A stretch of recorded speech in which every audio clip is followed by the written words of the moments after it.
Hello and welcome to your Thursday Knots Today with me, Emma Caldwell. I hope you're doing well. Had a good Thursday so far. Here's what's on the show for you. First, we're heading to an iconic viaduct connecting Notts and Derbyshire, which is about to get its own state-of-the-art visitor centre. We hope to attract a number of tourists into the area to look at the wider countryside, to look at and examine our industrial heritage and give young people an opportunity and a focus. We'll have more on that shortly. Plus, we'll be hearing Nottingham's views on e-scooters after the government set out powers to crack down on nuisance riders. I get why people get annoyed because they park them all over the place, but people are going to use them responsibly and the people who provide them are going to police it. I don't see a problem. And of course, as usual, we've got some great guests on the sofa for you too.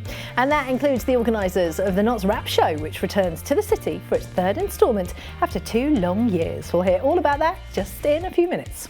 Sticking with creativity, we're also going to be catching up with Jay Martin from the Mansfield Town Film Festival to hear more about the great local filmmakers on display this summer. The festival returns for its third consecutive year and showcases some amazing local, national and international talent. Jay's going to be here later on to reveal the full showreel.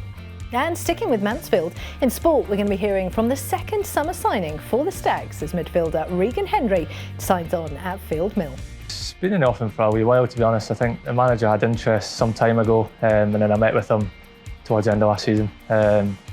And as soon as I met him, I was pretty much sold, hence why I'm here so early in the window. All that and loads more coming up just for you. But first, we are heading to an iconic monument nestled on the Notts and Derbyshire border, which could become even more popular for tourists after work started on a new visitor centre. The facility on the Notts side of the Beny Vioaduct in Broxtowe will include a cafe, outdoor seating and bike parking too. And as Lucy Marshall reports, council leaders think the plans will lead to the Iron Giant becoming even more of a popular visitor attraction. Built in January 1878, but Beny Vioaduct is currently undergoing a 21st century update. Known as the Iron Giant, the viaduct straddles the Nottinghamshire-Derbyshire border and reopened in 2022 after being closed for 54 years. In its heyday, it was used as a railway line, its architecture even surviving a First World War Zeppelin bombing. But now its popularity as a nature hotspot is being celebrated, as well as its history. Work isn't actually taking place on the viaduct itself, but on its surroundings. The £1.5 million project will feature a visitor centre, accessible entry and a nature reserve area. Leader of Broxtowe Borough Council, Milan Radujevilic, hopes the upgrade will become a blend of current and past communities. And we hope to attract a number of tourists into the area to look at the wider countryside, to look at and examine our industrial heritage and give young people an opportunity and a focus to pay their respects for the people that made the country what it is today. The wealth that we enjoy and the standard of living was built on the backs of the working class people. And this area has a proud heritage of mining, steelwork, industrial work, and that this will be a lasting tribute and memorial to the sacrifices that they made for the freedoms and the benefits we enjoy today.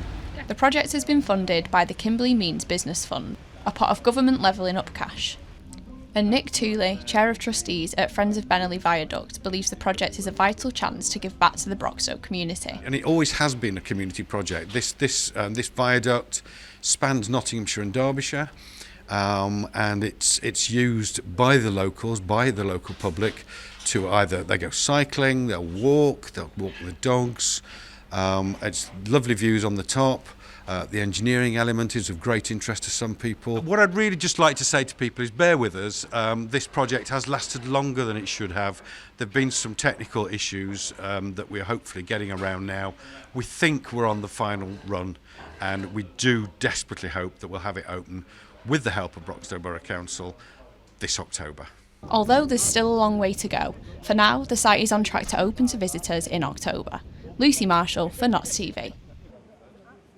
Time for some of our great guests now, and we've got 3 of them on the sofa talking about the return of the Notts Rap Show.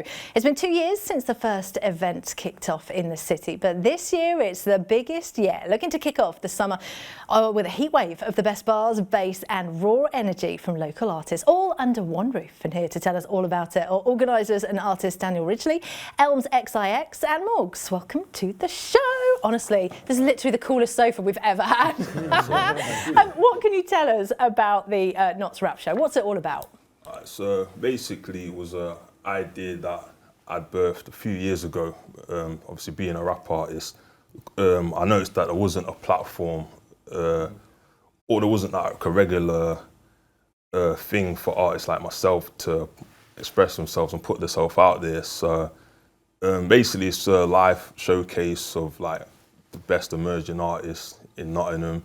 Obviously, I'm an artist and a producer, go by the name of Elms XIX. And yeah, that's basically what it's about. And this is the 3rd instalment. And yeah. I mean, it just sounds amazing. What is the rap scene like in Nottingham at the moment? I mean, personally, I feel like there's a lot of talented artists in Nottingham, but I do feel like it's kind of underrepresented in how many events there are. Yeah. How many events there are in a month, or how many actual rap events there are. There might be music events, but it's not always to do with rap or the kind of music that we make. And do you think rap still gets a bit of a bad reputation? I think there's a potential for it to get a bad reputation, but I feel like there's always a different way of looking at things. I always feel like as much as someone might be telling you the story, that's not always their story. You know? Yeah, I know exactly what you mean. And honestly, the more I hear, I was like on all your social medias earlier on today, and honestly, I think rap is such an incredible skill to have. It's amazing. Danny, how did your journey into rap begin? Well, I started about 4 years ago, almost 5 years ago now, with the Circle of Light project. I actually never rapped before. I met popular Nottingham MC Scorsese, if you know him.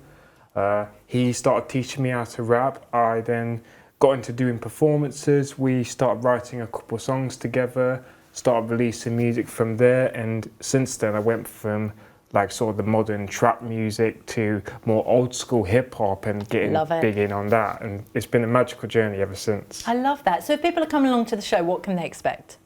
I mean, they can expect a lot. It's going to be a wide variety of artists. Obviously, it's called the Knots Rap Show, but we do have like a bit of, there is variety as well. You know, we've got singers, we've got some Afro beats artists, and to be fair, everyone's got their own style, so it's like it's a melting pot of talent, basically. I feel like the shows that we've had before, they've been quite intimate setting, so everyone's kind of able to get involved and be, well, like I say, be involved in the show and actually participate in the performance itself. I love that. And what do you think makes this 3rd edition sort of different to the ones you've had before? I feel like some of the artists that we've got coming on, they've got their skills in hand already. They know what they're doing. They already know how to perform, how to engage with the crowd. And I feel like this show is going to be bigger than the last, based on that fact. And Elms, you were saying that you set this up a couple of years ago because there wasn't kind of that rap platform for people. Yeah. Can you feel like it's getting bigger, or do you think actually it needs more events like this, events like yours, that are just getting kind of that community together and getting it more well known in Nottingham? I feel like obviously the talent's there. Yeah. But I feel like it definitely still needs to be like push. So like this is like one of the obviously steps towards it, and hopefully we can use that to like elevate it to bigger stages, you know, such as like, you know, festival stages and things like that. But yeah, I still feel like there needs to be more of that push, and that's why we're pushing, you know, the Knots Rap Show. And like this is the 3rd one, so it's gonna be the biggest one. So yeah. I love that. Bigger and better than the other two. And remind us when and where it's all taking place. It'll be the 4th of July at the chapel from 7 p.m. The tickets are £6. Anyone can come down. You can buy tickets on the door. You can buy it online. We all have the links in our bio on Instagram. So it's pretty easy to get tickets. It's going to be a big night. I love that. And what's next after this? What's the plans? More shows, more everything, really. Yeah. And do you three work together, or is it all quite separate? We're separate artists, Yeah. but I feel like we do work well together. You know, we're putting the show together. Me and Elms have worked on music before, so I feel like it's a good partnership. I've worked on music with Elms. I've yet to work on something with you. Yeah, we still got to work on some stuff. Yeah. I love that. So if people want to get their hands on tickets, where do they need to go? So obviously we've all got our own platforms. My one's at Audio Athlete, so at Audio_Athlete. My personal one is Elms XIX, at Elms XIX. You guys My Instagram is at Morgs2BC, spelled MAUGZ2BC. Love it. And mine is Danny Riggs UK, and you can get the tickets on Fatsoma. I love it. Thanks so much for coming in. Really appreciate it. Thanks for having me. Yeah, thank you very much. All right, next, in other Notts news, police have launched an appeal after a man was assaulted outside a city nightclub. The incident happened outside Ocean on Greyfriar Gate at 1:45 in the morning of April the 25th, when the victim, waiting for a taxi, was approached by a small group and punched in the face. Police say it caused him to fall backwards before he was kicked several times. They released the CCTV images showing on your screens right now and say anybody who can help should get in touch by calling 101. Next, and a man has been charged after 2 people were allegedly strangled near a Nottingham skate park. Officers were called to the facility on Canal Street on Saturday, May the 24th this year, after reports of a mobile phone robbery with the victim and another person allegedly strangled by the same offender, and threats made to a third person too. 20-year-old Luke Sugden, of Curzon Gardens in St Anne's, has been charged with 2 counts of robbery, attempted robbery, 2 counts of intentional strangulation and harassment. He appeared in Nottingham Magistrates' Courts on Monday. Right, it's time for a short break, but when we get back, my goodness me, it is a full show. We're going to be catching up with the brilliant Jay Martin of the Mansfield Town Film Festival to hear some of the great local filmmakers on display at this year's event. I love talking about this, and there are so many good things going on in Mansfield. Plus, sticking with Mansfield Town football news too, with a new signing at Field Mill. We'll be telling you all about that. And a little What's On guide to see what you can get up to this Thursday evening, all on the way in just a few minutes. Grab yourself a cuppa. We'll see you in a sec. Bye-bye.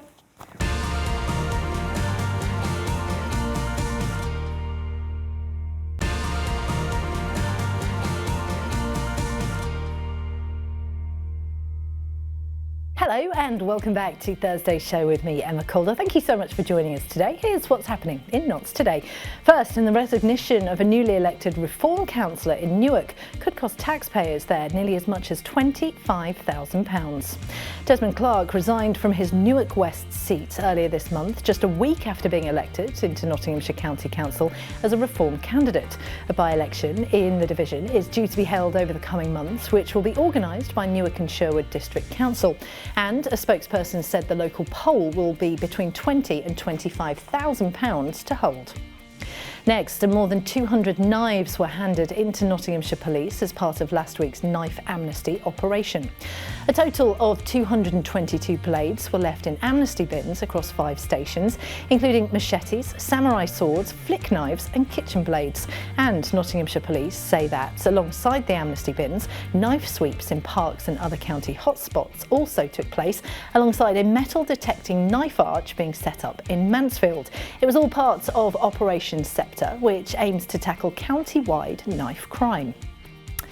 Moving on now, and people in Nottingham have given mixed reactions to whether electric scooters are a good addition to the city.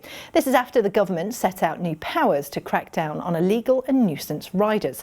Police will be allowed to crush antisocial e-scooters and off-road bikes within 48 hours of them being seized as part of a project to stop the vehicles blighting public spaces.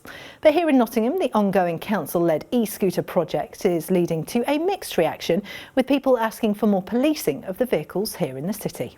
I get why people get annoyed because they park them all over the place, but people are going to use them responsibly and the people who provide them are going to police it. I don't see a problem. There can be a bad thing. I suppose there is a lot of people out there that will actually use them properly where they're supposed to use them, but there's obviously got people that's going to be just doing their own thing and like putting up curbs and this kind of stuff. I live in St Anne's. Down my way you've got those with like 10-year-old kids that just hack them, and they're all driving around with no helmets on, and they're all beeping, and so they're all policed. Where I can, I use mine, but obviously I'm still aware that they're not technically legal. So I always wear a helmet, try and be super safe, go in cycle lanes, etc. They tend to leave them anyway. I mean, they're supposed to have parking zones, aren't they? But that don't deter them. Don't seem to deter them, because you're supposed to get charged if you don't put it on a parking zone. But apparently no one cares. They just dump them wherever. Oh, I don't really see the point for me in particularly. I mean, they're just all extra clutter, and so people don't put them away properly or sort of deal with them properly, I don't think. Well, they don't do where I live anyway, so. All right, this next chat is for the film lovers because the Mansfield Film Festival is almost upon us, bringing the best short films from across the UK and around the world to the heart of Mansfield. Well, tickets are officially on sale, as well as a list of more than 120 films that will be shown at Nottinghamshire's largest film festival, from powerful dramas to bold animations, promising to bring a celebration of independent cinema like no other. And here to give us just a taste of what's in store is Festival Director Jane Martin. Thank you so much for joining us. Pleasure as always. Now, for those that don't know, tell us a bit more about the Mansfield Film Festival. Yeah, sure. So we started in 2023 and our focus, I suppose, as a film festival was to promote diverse working class talent. So that sets us apart really from other film festivals, not just in Nottinghamshire or the East Midlands, but really the whole country. Platforming those voices, LGBTQI plus voices, women's voices, and raising them up. So it's 3 days of incredible short films, as you mentioned just there, at the Mansfield Palace Theatre, and a chance to actually meet those filmmakers that have made the films. So it's a really unique event, but certainly if people are interested in film, even if they work in film or are interested, it's a great event to come down to. Because this is turning into a really big deal, isn't it? Every time we see you, it's just getting bigger and bigger and bigger. You must be so thrilled. Yeah, we're really happy with how it's gone, especially considering, you know, within those 3 years, we have grown so much. Yeah. In the first year, we were really ambitious because we didn't know if it was going to be a one and done event. But since then, it's continued to grow. I've got an incredible team that helps me out behind the scenes now, bring everything to life. And I guess, yeah, it continues to grow. As we say, we call ourselves Nottinghamshire's biggest film festival now because we've shown more films, we have more to do in between those films and everything going on around it. So yeah, very exciting. So you've got 120 films being shown. Yes. How do you pick those 120? Because I'm imagining you watch a lot more than 120 films. It's a very long process. I bet. So this year we had close to 300 submissions Wow. in total. We have an amazing team of screeners, as I call them, that watch every single submission and then they rate them based on things like direction, cinematography, music, performances, and then we sort of separate the wheat from the chaff, I guess, and figure out the good from the bad and build a programme. But the issue is we always have more good films than we do bad films, as you imagine, or not even bad films, you know, but films that aren't quite to our taste. And so it's a really process then of working with the programming team to build that programme and look for the films that really stand out in there, like the one that's on the TV right now. So what can you tell us about that one? She Will Play On is an amazing film. It opens our Friday night, Strand, which is called From Mansfield with Love. She Will Play On, directed by an amazing filmmaker, Grace Morgan, and it tells the story of a young girl who loves her football, and she's been brought up really by her sister, who's a caregiver to their mum. And they fall on hard times financially, as a lot of working class families do, and she's trying to make ends meet so that her sister has the opportunity of a lifetime. Wow. So it's a really beautiful working class story, exactly what we're all about at the festival. But that's just one of the 120 plus films that we've got at the festival Now, this I year. know it's really difficult for you to pick out other films, but are there any that you want to specifically talk about? Because I've heard there's a rumour there's one about Girl Band, who we love here at Notts TV. There is, yeah. So it's a music video, Girl Band, featuring the amazing Bella Ramsey, Love who it. folks will know as the star of The Last of Us and Game of course, Thrones, yeah. a local person. So that was directed, funnily enough, by Rachel Halliburton, and another amazing filmmaker who used to work here She did, at lovely Notts Rachel TV. Halliburton. Yeah, so that's a fantastic music video. Again, part of that same Friday night strand, actually, which is free for folks to book to give them a bit of a taster of what's to come at the festival. Girl Band, incredible music video there. We've got an amazing animation called In Half that is this sort of almost Pixar-esque, half an hour long epic that tells the story of a young lad who sort of goes into this dream world.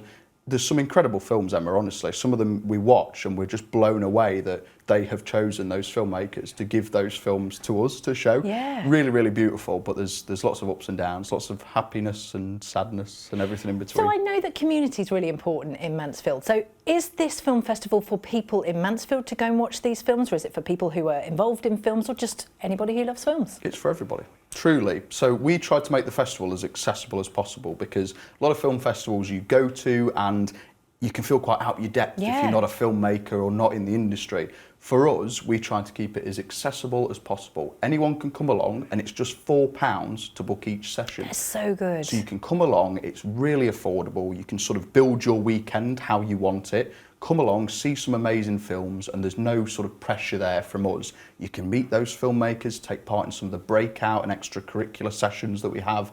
But it's just a chance, I guess, for a community in Mansfield, but across Nottinghamshire and the wider region to come together, celebrate some amazing films. Brilliant. So remind us where and when we can get hands on tickets. So tickets are on sale now. Best thing to do is go to our website, mansfieldtownfilmfestival.com, and we are back for our third year at the Mansfield Palace Theatre from July 25th to the 27th. Amazing. Thank you so much for coming in and telling us about it. Time now for your sports, and we're going to start going from the Mansfield Town Film Festival to the Mansfield Town Football Club. See what we did with that? It's after the Stags confirmed their second summer signing, with midfielder Regan Hendry joining from Tranmere. The 27-year-old Scot, who began his career at Celtic, registered 7 goal contributions last season and said speaking with manager Nigel Clough was key to why he's calling Field Mill his new home. It's been in the offing for a wee while, to be honest. I think the manager had interest some time ago, and then I met with him towards the end of last season. And as soon as I met him, I was pretty much sold. Hence why I'm here so early in the window. I don't think I've really signed for a team this early in a window before, so it's, you know, that's a credit to, you know, the gaffer and the size of this club. You know, I want to be here and I want to be a Mansfield player. You know, I won't go into too much detail, but he sold it from the offing. I also know Bailey, who obviously plays here, and he couldn't have spoke highly enough about the club. So, yeah, combination of that, and then I've came down, I've seen the facilities, it's unbelievable. So, yeah, just delighted to be here. Yeah, first time seeing it, great facilities. You know, it's got all the ingredients to be a top football club, which it is. So, yeah, delighted. Sticking with football, and Nottingham Forest have confirmed striker Taiwo Awoniyi has been named the club's community champion for his dedication to supporting local communities. The Reds' number 9, who of course recently had emergency surgery and was placed into an induced coma after colliding with a post in the club's 2-2 draw with Leicester, is being celebrated for his passion for giving back. It includes supporting projects like a Premier League kick session and self-funding a community iftar during Ramadan, which brought together 70 people with hot meals and a shared space. And in ice hockey, Nottingham Panthers forward Mitch Fossier has signed up to another year at the Motorpoint after a standout season on the ice. The 28-year-old arrived in Nottingham back in November and scored 52 points across the regular season, as well as adding 2 goals and 2 assists in the Challenge Cup, as well as 10 points during the side's playoff victory too. In a new video with Panthers TV, Foss said it was a fantastic season for the club. It was fantastic. You know, you just said anytime you go anywhere new, it's always a little bit of a risk. I mean, no matter how much you do your research and what you hear, you know, you never really know what to expect until you're there. So, yeah, you know, just from the time I got there, it worked out really well. The team, you know, was really clicking. So, yeah, like it was, I don't know if I've ever had a season that's gone that well throughout the entire season. So, I had so much fun, so grateful to be a part of the organization. And yeah, like I said, I'm so excited to be able to do it again. Time for your picture of the day now. Thank you so much to Lawn Master Knots for this lovely shot. I like that. And if you want to get your pictures to us, you can do it. That's our socials at Knots_TV. As for your weather today, more cloud coming up. Today has been overcast, and those clouds are keeping the heat in though, as temperatures only dropping to 15 tonight. Tomorrow is much of the same, overcast skies for most of the day, with a high of 21 and a low of 13. Saturday is looking slightly better, starting off with some cloud, but giving way to sunny spells by the late afternoon, with a high of 23 and a low of 11. And that's the end of the show. Thank you as always to our brilliant guests. I've loved the chats today. I'm back at the same time tomorrow to do it all over again. But until then, from everyone on the team, enjoy the rest of your evening, however you are spending it. I'm Emma Caldwell, and I'll see you tomorrow at 5:30. Bye-bye.